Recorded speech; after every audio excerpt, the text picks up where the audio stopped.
Hello friends, मैं आज आपके लिए लेके आया हूँ एक नई story. Indo Pakistan war. Comment करके जरूर बताइएगा कैसी लगी, और फिर इसके हम आगे भी पार्ट्स लेके आते रहे। 2:43 सुबह 18 दिसंबर 2008। अरब सागर के बीच कोई अनजान जगह। अरब सागर की विशाल जलराशि के अंदर से रूस में बना 3M14E क्लब एस मिसाइल चुपचाप ऊपर आ रहा था। इसका टर्बोजेट इंजन ऑक्सीजन की पहली खुराक ले रहा था। मिसाइल धीरे धीरे ऊपर चढ़कर समुद्र की सतह से 40 मीटर की ऊंचाई पर समानांतर आगे बढ़ रहा था।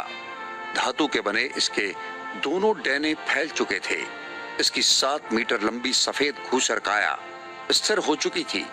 अब ये उत्तर पूर्व दिशा में पाकिस्तान के तट की ओर गरज के साथ उड़ान भर रहा था, जो अब 200 किलोमीटर से भी कम दूरी पर था। मिसाइल के अगले हिस्से में लगे छोटे से कंप्यूटर से निकलने वाले बिजली के सिग्नल इसके डैनों की सतह पर हल्की कपकपी पैदा कर रहे थे, और ये धीरे धीरे अपनी पूर्व निर्धारित ऊंचाई पर पहुंच रहा था। दूसरे निर्धारक कंप्यूटर ने अब अपना काम करना शुरू कर दिया था। मिसाइल अपने निशाने की ओर बढ़ रहा था, जिसे बदल पाना मुमकिन नहीं था। निशाने को बदल पाना अब वाकई मुमकिन नहीं था। मिसाइल तेजी से बाईं ओर मुड़ा। इसने अपनी दिशा बदली और नीचे की ओर आना शुरू कर दिया। अब ये समुद्र की सतह से मात्र 22 मीटर ऊपर था। हवा से साए साए की तेज आवाज आ रही थी, जो किसी को सुनाई नहीं दे रही थी।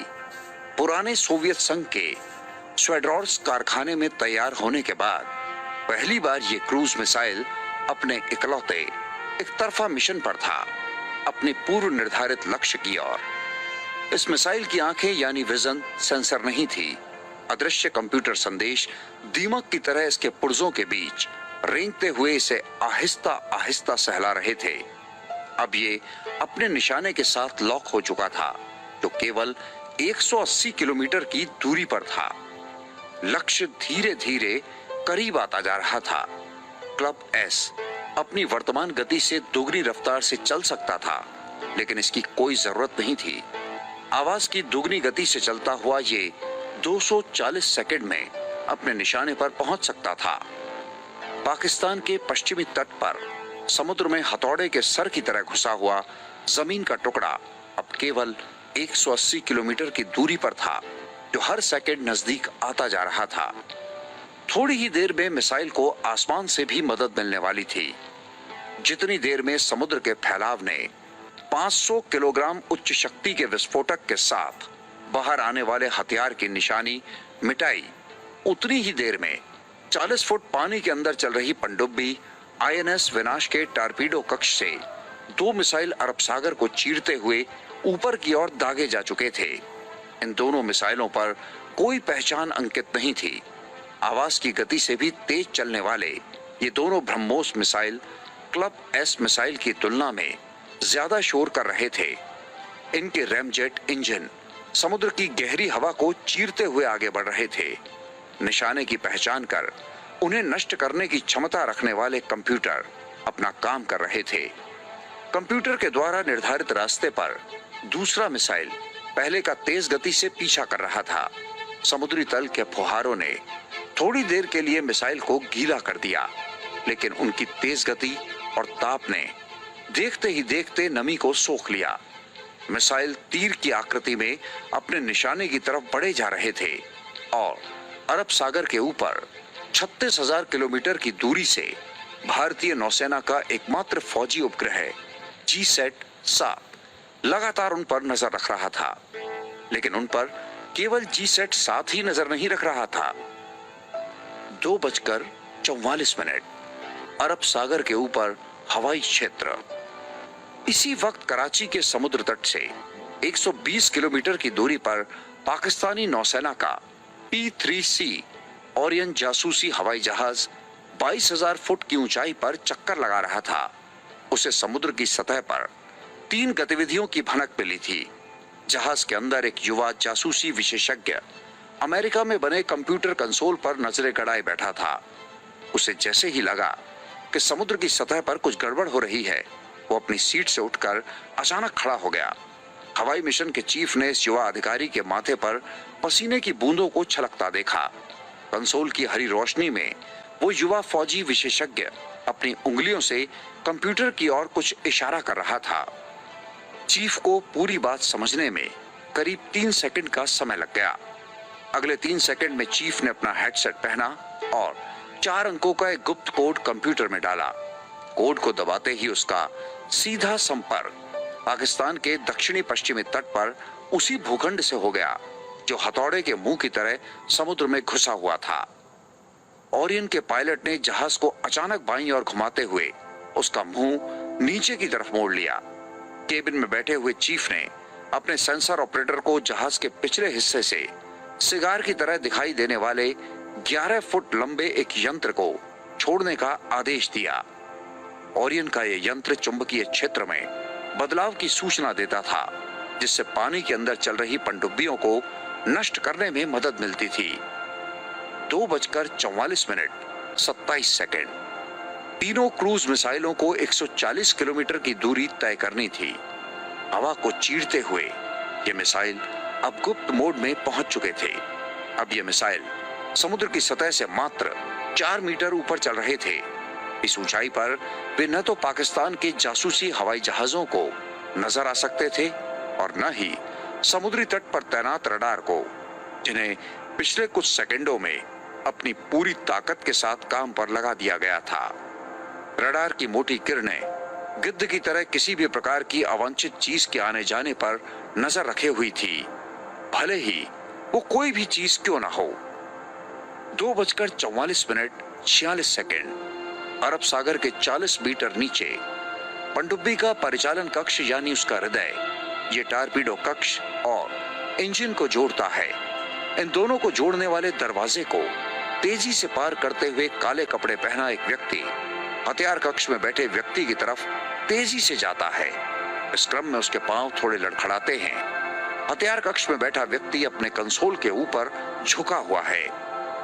वही ऑपरेशन रूम की दीवार पर कहीं पर कागज के एक पन्ने पर छपा यह वाक्य चिपका हुआ था, चुप्पी मूल्यवान होती है हमेशा, सिर्फ युद्ध के दौरान ही नहीं। जैसे ही लेफ्टिनेंट कमांडर विक्रमादित्य अंदर आए, उनकी नजर सबसे पहले इसी वाक्य पर पड़ी। बल्कि यहां घुसते ही सबसे पहले इसी वाक्य पर सबकी नजर पड़ती थी। यही ध्यान देने वाली बात थी। विक्रमादित्य के चेहरे पर पसीने की हल्की सी रेखा उभर आई थी। उन्होंने अपने गर्दन के पिछले हिस्से को हल्के से थपथपाया।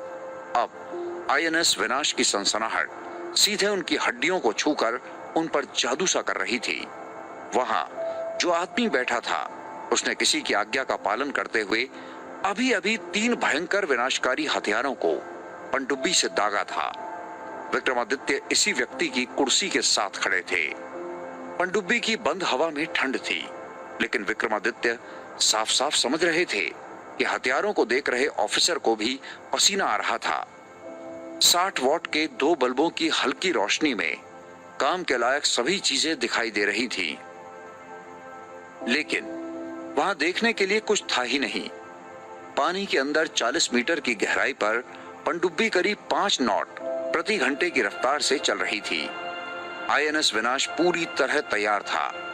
2900 टन की पनडुब्बी बिल्कुल आवाज नहीं कर रही थी, लेकिन इसके प्रोपेलर ने जब समुद्र के गुनगुने पानी को धक्का देना शुरू किया तो लेफ्टिनेंट कमांडर विक्रमादित्य जानते थे कि अरब सागर की गहराई में वे अकेले नहीं थे।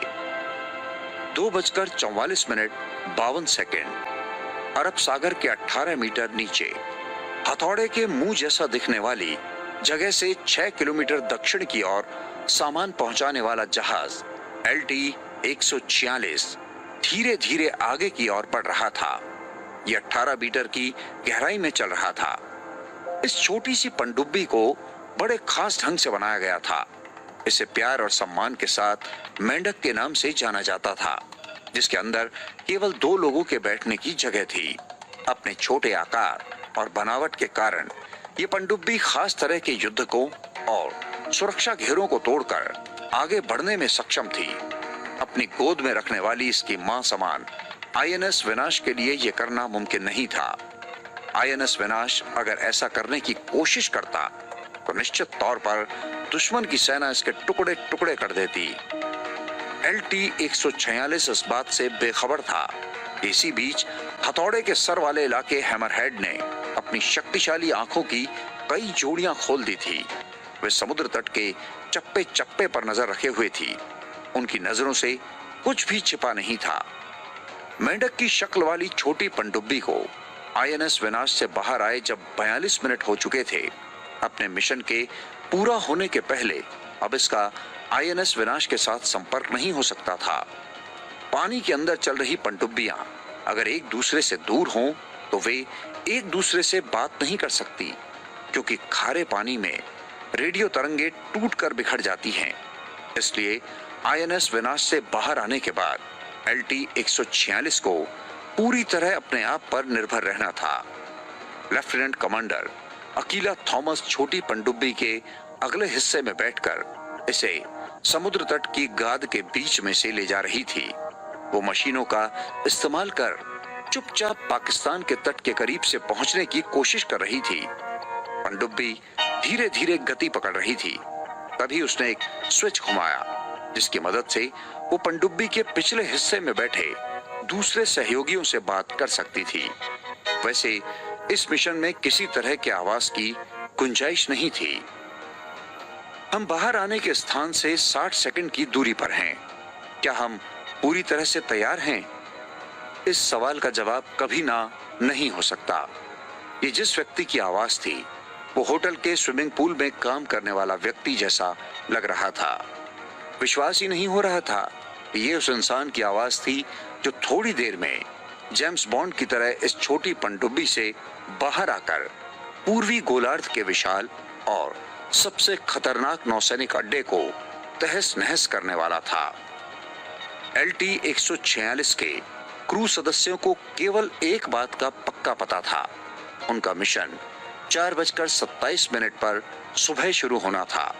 ठीक उसी वक्त जब पानी की सतह के ऊपर उड़ रहे तीनों मिसाइल हैमरहेड इलाके में अपने निशाने पर धावा बोलते। पिछली सीट पर लेफ्टिनेंट कमांडर सरस्वती सुब्रमण्यम ने आखिरी बार यंत्रों की जांच की।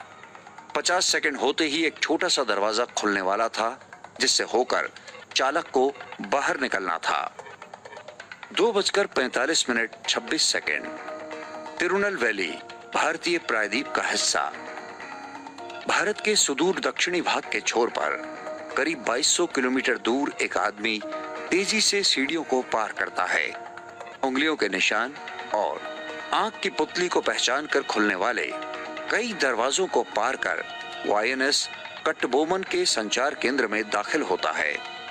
बहुत ही कम लोगों को नौसेना के इस गुप्त ठिकाने का पता है। वो स्टेशन के कंसोल ऑफिसर के पास पहुंचता है और फुसफुसाते हुए उसे तुरंत एक संदेश भेजने को कहता है। यह आदेश सर्वोच्च स्थान से प्राप्त हुआ है और इसकी पुष्टि की कोई जरूरत नहीं है।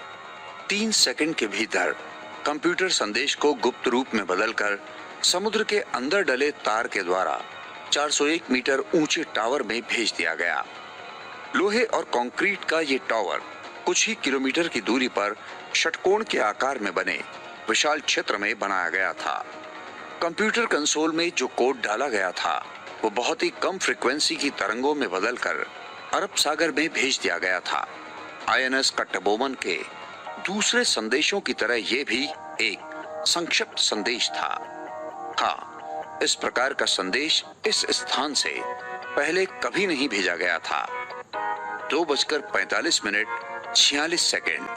अरब सागर के अंदर पहला धावा बोलने में 90 सेकंड बचे हैं। विक्रमादित्य हथियारों के कंसोल को आंख मार रहा था। हालांकि कंसोल उसे कोई जवाब नहीं दे रहा था।